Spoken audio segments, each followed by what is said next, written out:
Namataan ng makapal na usok sa Bulkang Taal, pero ang naturang pag-usok nasa moderate level lamang ayon sa PHIVOLCS. Alamin yan sa report ni Paul Hernandez. Kumpara kahapon, kung saan pasulpot-sulpot na usok ang ibinubuga ng Bulkang Taal, mas malalakas na puting usok na kaninang umaga ang pinakakawalan nito. Ayon sa PHIVOLCS, nasa moderate level pa lang ang pinakakawalang usok ng Taal. Napansin daw na ilang namamasyal ang biglang taas ng usok nang bumuhos ang ulan. Mabilis din daw nadidisperse ang usok. Kasi malakas yung hangin, so mas maganda yan.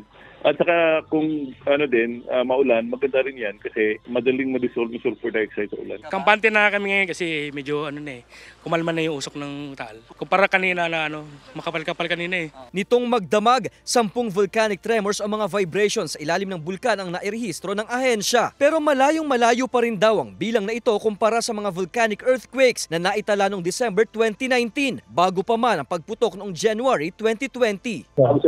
Umabot ng 100, around 113. Bagamat may hinang pagyanig ang naitatala, dapat pa rin daw maging handa. Nasa ilalim pa rin ng Alert Level 1 ang Bulkang Taal.